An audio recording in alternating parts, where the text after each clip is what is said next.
Good morning, everyone, from Jeff's Little Engine Service. Well, the rain finally stopped for a couple of minutes, and we have a project.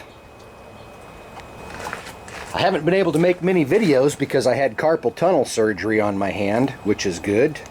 It doesn't go numb anymore, so that's nice. Check this out. Oh yeah. It's an old Troy-bilt horse rototiller. These were some of the best rototillers made back in the day. I pulled this one out of a pasture. It had been sitting for about 2 years. One thing I really liked about it was that it had a replacement engine on it.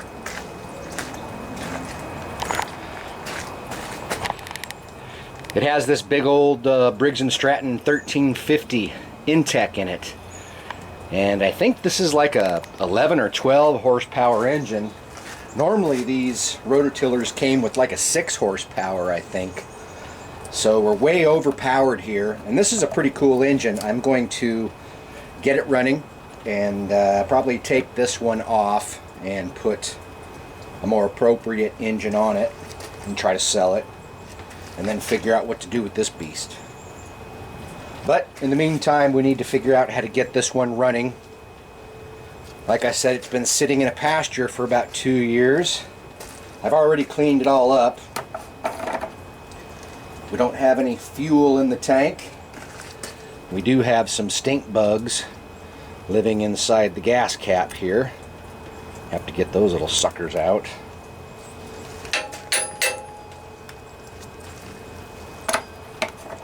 But I think what we need to do is head straight for the carburetor, because that's where the problems always are. Alright, let's see if I can get this out of here. I think this gate will open.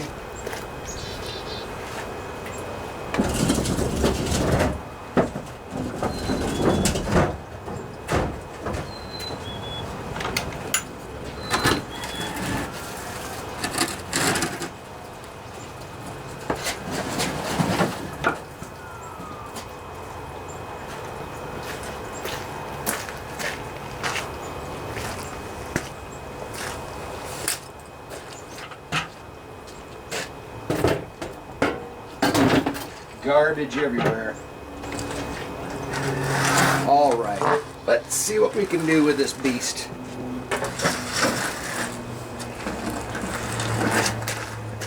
Ah, shit.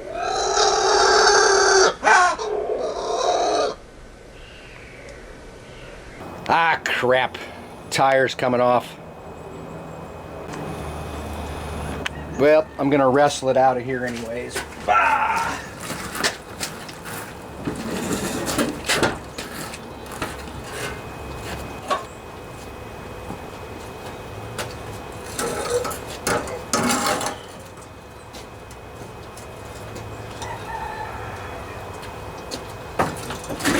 Okay. And so the guy I got it from said that the carburetor just floods out all the gas. So let's go ahead and look into that, and I'll show you the things that can go wrong. So to get to this carburetor, to take it off, you have to take off the air filter cover first.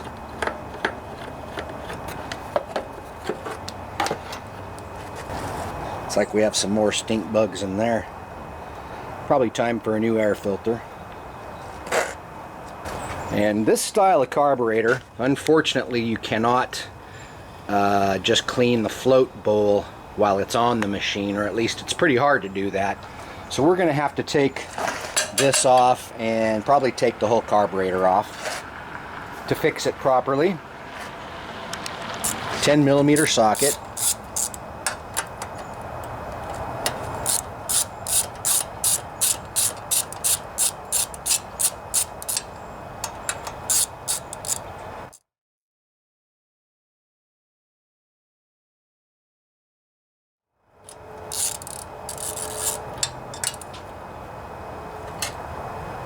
So you have your choke lever that comes up through the air filter backing plate, so be careful to get it up and over that.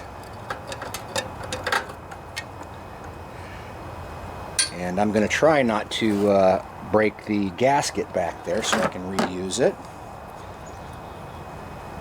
That's good. And then you have your breather tube that comes from your engine to the cover. So you can just set that thing out of the way there.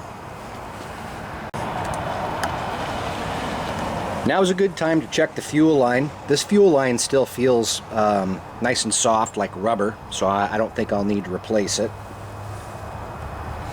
So I don't even know what tool you need to grip onto these, but what I've used for years is my smallest socket. This little tiny guy here.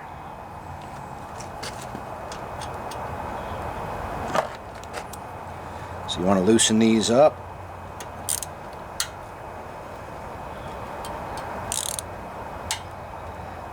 Before I get too far, I want to take the fuel line off.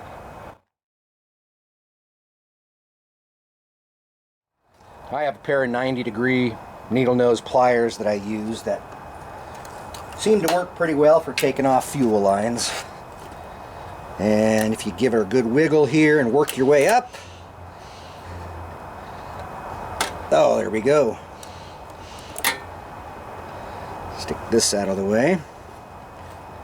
Now at this point, if you didn't have any fuel in the gas tank, you'll want to drain all that out and make sure the gas tank is nice and dry and clean on the inside. And you don't always have to remove it, the gas tank, to get it clean. You can just dry it out in the sun, and then you spray some compressed air down in here. And what you'll see is a bunch of stuff flying out of there if it's dirty. I'm lucky, this one seems to be pretty clean.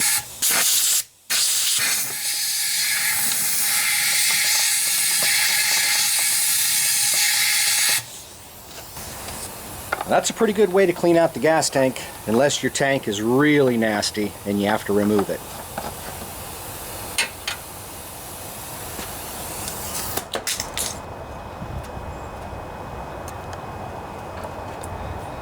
So we want to loosen these up. And you can see for the linkage here that we have this little plastic clip. I'll show you how that works. Before I get the carburetor loose, I want to, so this clip, the spring goes through it at this point, and then the linkage goes through it here. It looks like to get it off of the clip, you just have to kind of pop it off like that. You see that? And I guess now would be a good time to take off that spring. And that linkage just pulls right out once you have that clip loose. That's nice.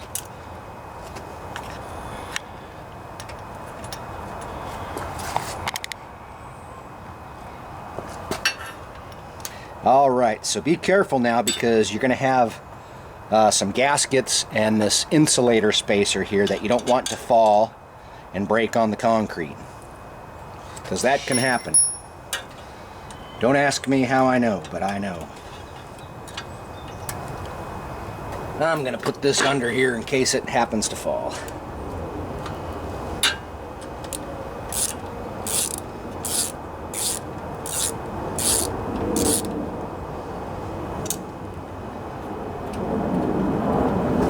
Alright, 2 hands, one to hold the carburetor, one to take out the last bolt, and your carburetor comes right off. Now,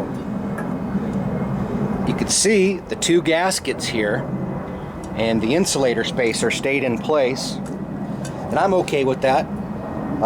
Usually you can reuse these gaskets as long as they haven't been torn or are too old. So yeah, we're going to reuse these. And we're going to open this carburetor up. You can see what it looks like here. It's a NIKKI style carburetor, I believe. Yeah, it says NIKKI here. And they're kind of a pain in the butt to work on, but we know what we're doing, so we'll get it figured out. There's no adjustments on it.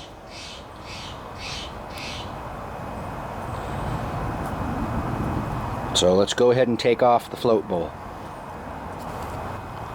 So there's a gasket inside this carburetor float bowl that's a real pain in the butt to deal with. I'll show you what I mean. Okay, so to get this carburetor float bowl off, you have these two Phillips head screws, and that's it. Like I said, this engine's not that old, so I'm hoping we don't have a lot of problems inside of here.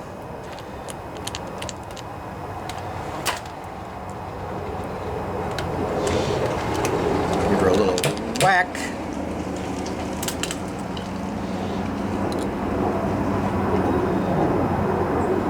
It looks pretty clean, but I can see that there is some sediment down in there. So we'll make sure to clean that out.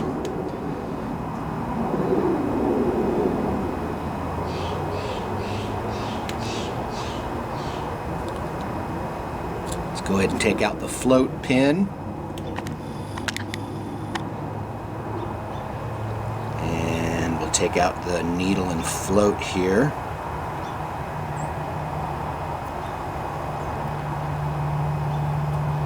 Put my glasses on and look at this needle and see what kind of condition the rubber tip is in. It's probably a good idea to replace that since we're in here. And oh yeah, this piece doesn't seem to want to come out right now.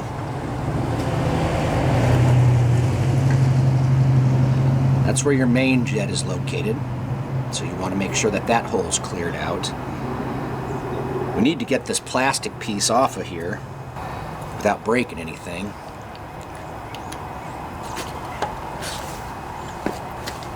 I think I'm just going to spray a little bit of lubricant on here. Let it sit for a bit.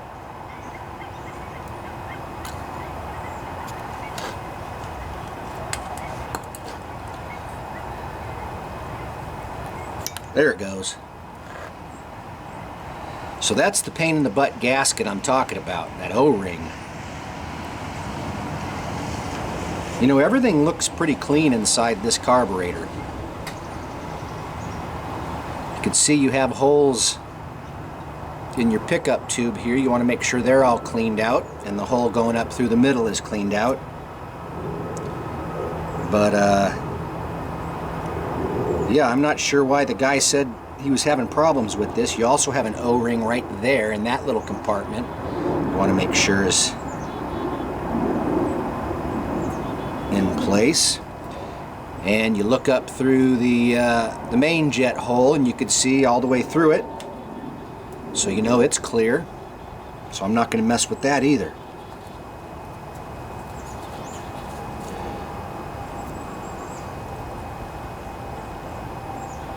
So all these little ports and passages in here, you can spray some carburetor cleaner in there, but keep in mind, carburetor cleaner causes this little delicate gasket to swell up and can ruin it.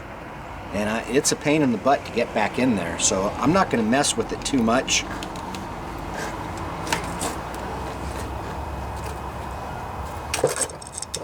Honestly, I don't see a problem with this carburetor. So I'm just going to blow some compressed air through the jets here, through all these little passageways.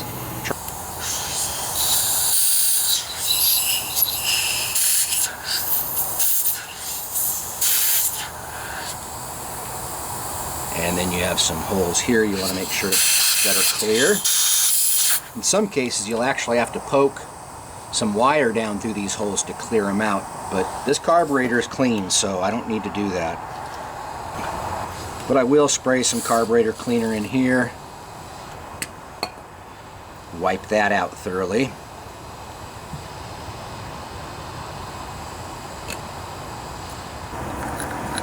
Toothbrush in here.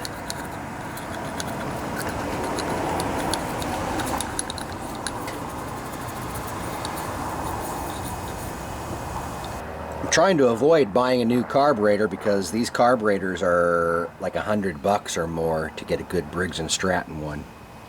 This is where the fuel comes in, and there is an O-ring down in there. And you know, so if that O-ring is not sealing properly, you'll get a flooding situation as well. You can see that's the inlet, and it goes right, comes out through that hole there. So I'm going to pull out this O-ring.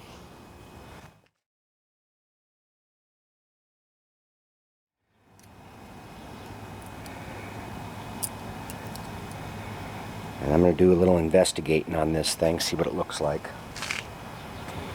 Well, one thing I noticed is it's really stiff, and when I squished it, it broke. It was cracked. So I'm thinking that this may have been the problem. Let's see if I can get a new one of these. So by replacing these two gaskets and the float needle here, you're essentially rebuilding this carburetor. And this is the part number.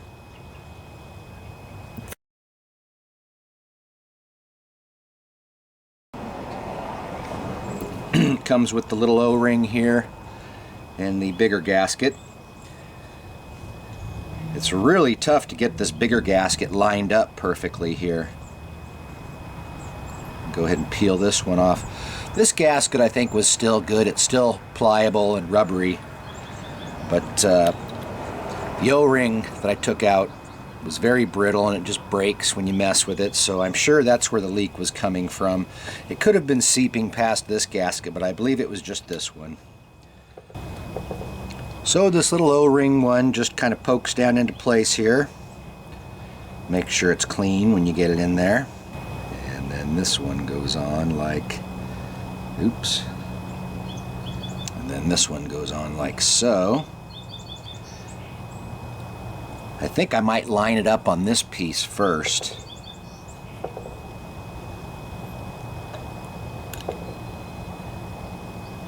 Probably the easiest way to do it.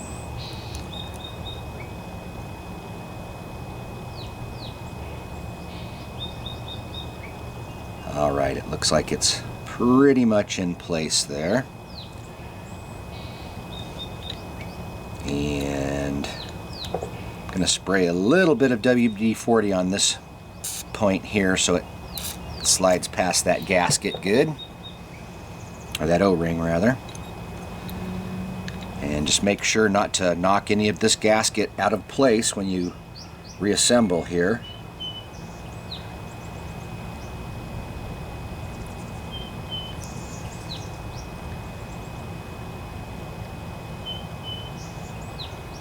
Definitely a tighter fit with these new gaskets than it was before. Boy, it's tough to get past that one there. Just have to wiggle it in, I guess. There we go. All right. Hopefully we've solved our problems by replacing these rubber O-ring gaskets. Since this is a gravity feed carburetor, it's going to be important to replace the float needle here so the carburetor doesn't flood. Because if that's leaking, your carburetor will flood or leak or both. So here's the part number for the replacement needle. It's kind of a weird needle because it's plastic. It's one of the only carburetors that I've seen that has a plastic float needle.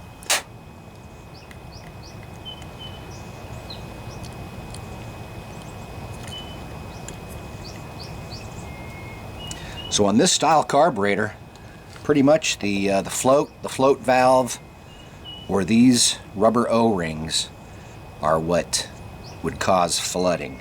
So if you have a flooding situation and you have this carburetor, just replace those parts. The float needle was like $12 and this gasket kit was, I think, $7, so it's pretty cheap. And then this goes back on here.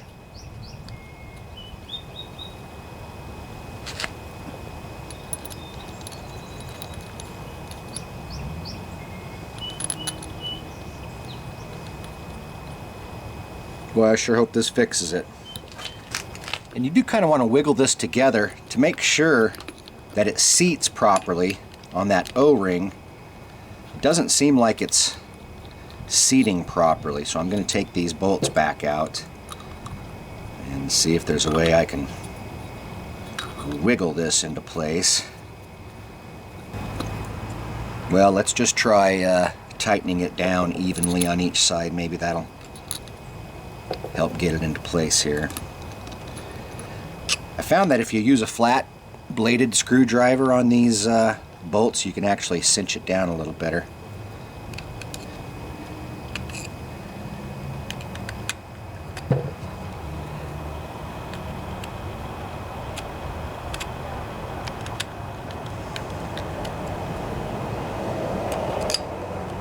It's all about this O-ring here that's a real pain in the rear.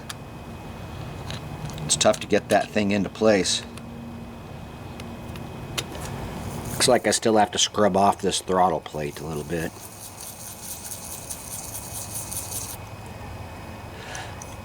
And the choke plate still a little dirty, so I'll clean it up. So I think we can put the bolts in. We don't have to hook up the linkage until we get it mounted, unlike other carburetors, which makes it nice. You don't have to balance everything. You just put the carburetor in place and hook up the linkages. And we'll just put the linkage in place here, snap this clip back on, and then get my needle nose pliers here and reconnect the spring. I think I need a new pair of pliers. They don't grip anymore.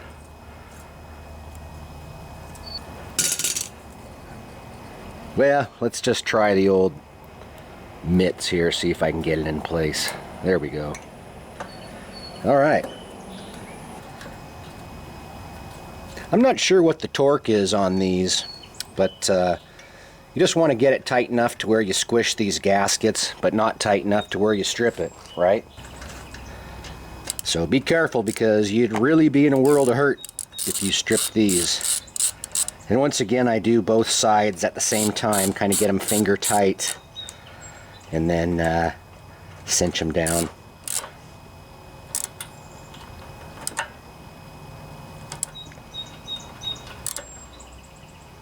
That should be good. I'm going to make sure that there's no stuff up in there before I mount it back up.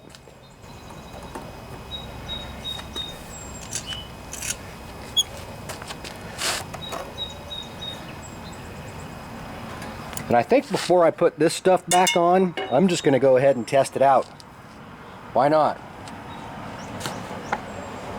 You can run them without the air filter on them usually, at least for testing purposes. Get a little bit of gas in here.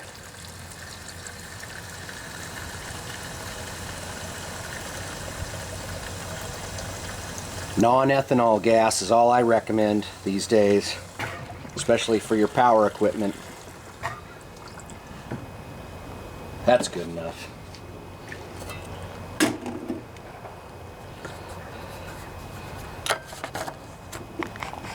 One more thing I want to do first is check the oil, make sure we have oil in this thing before we try to start it.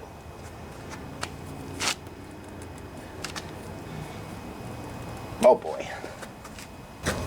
Ew, that's never a good sign. There's hardly any oil in there, at least that I can see. So let's add some. Hopefully it's just low and not completely out of oil here.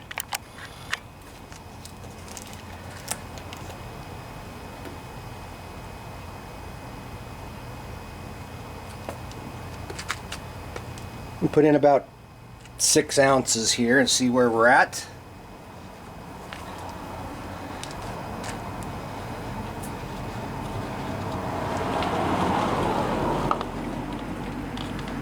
Not quite there. Hope this engine wasn't run for a long time without oil in it. That would suck.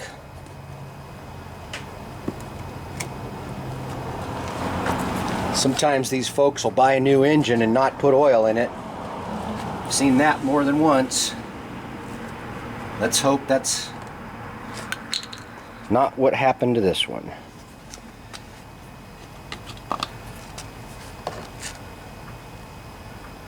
Well, I'm starting to see a little bit of oil in there. So it was low, but it wasn't empty.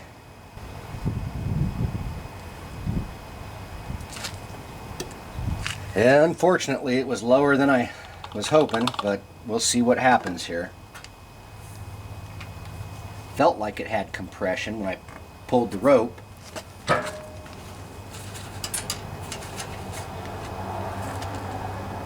All right, so let's test this baby out.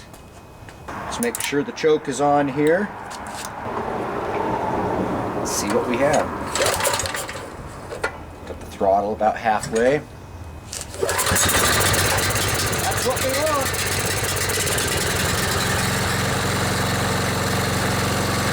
Yeah, that runs good, I can tell. I think we fixed it, folks.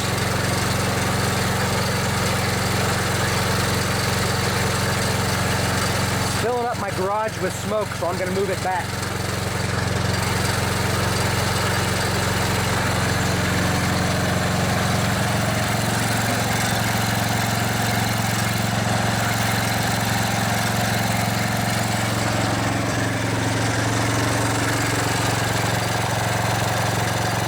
This baby warm up a bit. It's been a while since it's been ran.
That's how it's done, son.